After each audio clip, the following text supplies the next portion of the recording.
Haleluya, haleluya, haleluya. Selamat malam, selamat kita bertemu lagi dalam kasih Tuhan kita Yesus Kristus. Sebelum kita merenungkan firman Tuhan, mari kita berdoa sejenak. Segala puji hormat kemuliaan bagi Engkau. Terima kasih untuk pertolongan-Mu hingga sampai saat ini kami ada. Itu semua karena kebaikan Tuhan. Sebentar kami akan merenungkan firman-Mu. Berbicaralah Tuhan dalam nama Tuhan Yesus Kristus. Haleluya, amin. Mari kita buka sama-sama firman Tuhan di dalam Mazmur pasal yang ke-12. Mazmur pasal 12 ayat yang ke-7. Mazmur pasal 12 ayat yang ke-7.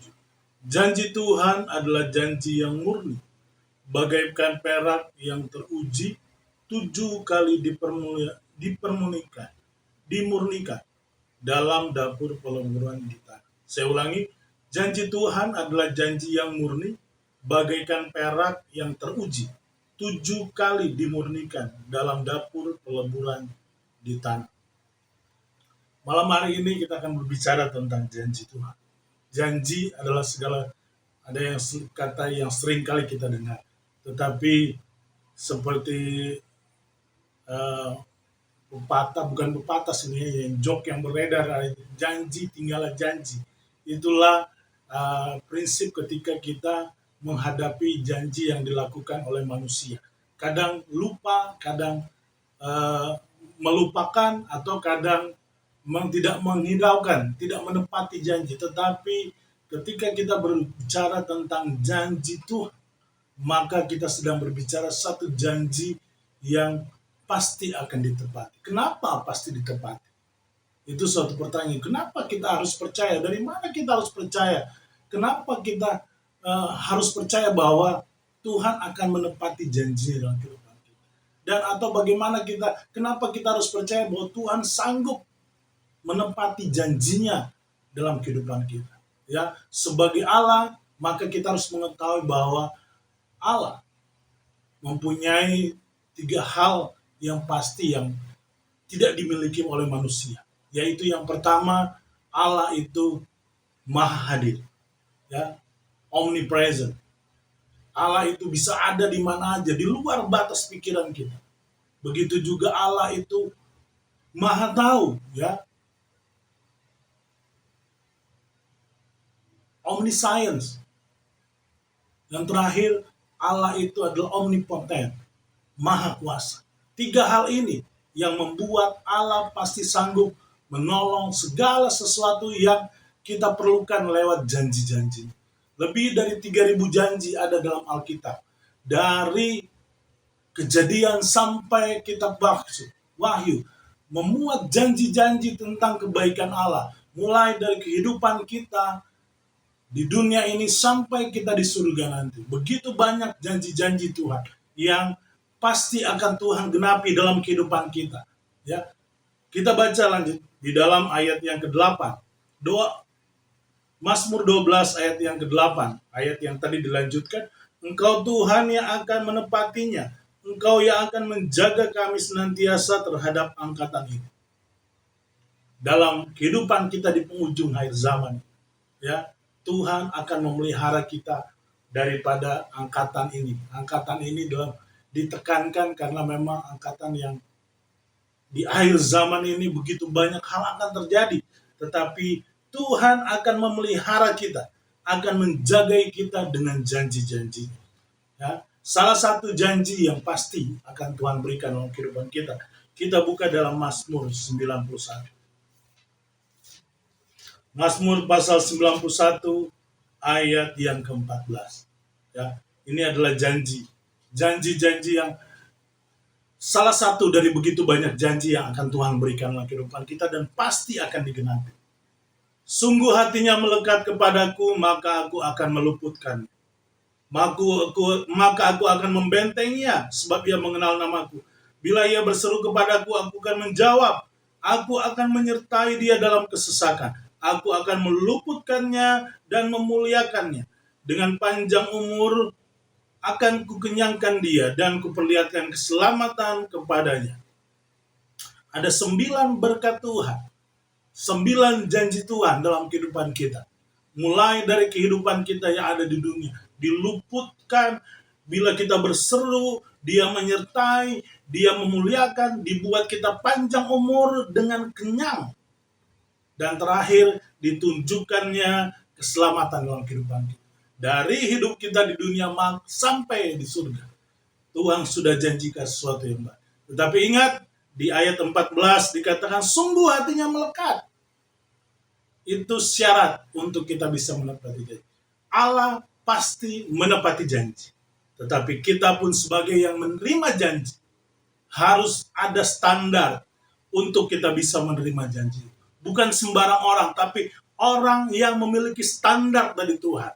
Apa standarnya? Adalah orang yang melekatkan hati kepada Tuhan.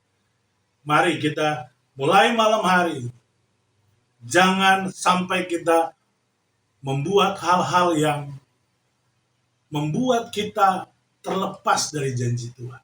Tetapi kita harus melekat. Melekat itu tidak ada jarak. Kalau kita memiliki barang dua, ditempelkan, direkatkan dengan lem. Artinya dua barang yang dulunya terpisah, direkatkan, melekat, tidak ada jarak. Jadi sebagai orang-orang yang percaya, kalau kita mau menerima janji Tuhan, kalau kita ingin menerima segala sesuatu yang sudah dijanjikan Tuhan, hal yang harus kita kerjakan adalah kita melekatkan hati kita kepada Tuhan. Kita harus melakukan itu. Orang yang melekat hati kepada Tuhan adalah orang yang selalu menjaga hubungan baik dengan Tuhan. Ketika kita berbicara tentang hubungan baik dengan Tuhan, maka kita sedang berbicara tentang satu kebersamaan.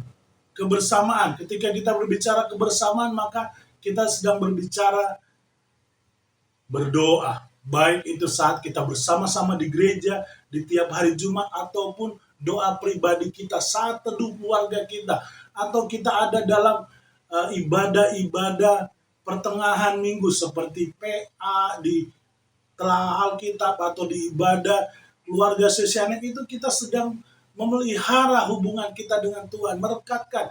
Ibadah-ibadah itu bukanlah sekedar seremonial yang dilakukan oleh gereja, tetapi itu adalah hal-hal yang ingin Tuhan lakukan supaya kita semakin hari semakin mendengar, kita semakin hari semakin taat, kita semakin hari semakin dekat. Karena lewat ibadah, pertemuan ibadah, kita mendengar akan kebaikan Tuhan. Hari-hari ini Tuhan sudah mulai menjawab doa kita bahwa sudah mulai bisa ibadah ke gereja. Mari, kembali lagi kita siapkan tenaga kita, kembali lagi kita siapkan segala sesuatu yang harus kita kerjakan. Mari kembali lagi ke gereja kita beribadah, supaya kita bisa berkumpul bersama-sama. Tidak ada salahnya kita beribadah di rumah, sama berkatnya. Tetapi pertemuan-pertemuan ibadah yang dimaksud dalam Alkitab adalah tidak hanya di rumah, tapi kita bisa berkumpul bersama dengan saudara-saudara yang lain. Kita saling menyemangati, kita saling mengingat, kita saling memberi dorongan. Ketika kita ada di gereja, maka kita akan bertemu dengan orang-orang yang selama ini menjadi bagian dalam kehidupan kita bagi sesama anak-anak Tuhan. Terpujilah nama Tuhan. Mari nikmatilah janji-janji Tuhan dengan melekatkan hati kepada Tuhan, dengan melakukan segala sesuatu yang baik, maka janji Tuhan akan menjadi bagian dalam kehidupan kita. Mari kita berdoa. Ucap syukur untuk kebaikan Tuhan, tanamkan firman-Mu dalam kehidupan kami. Biarlah firman-Mu menjadi kekuatan bagi kami, supaya kami semakin hari semakin menyenangkan hati Tuhan, semakin melakukan apa yang Tuhan ingin. Terima kasih untuk janji-janji-Mu yang selalu digenapi dalam kehidupan kami. Terima kasih dalam nama Tuhan Yesus Kristus. Haleluya. Amin. Syosyanim, bangkit, kuat, menang. Haleluya.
adalah rumahku.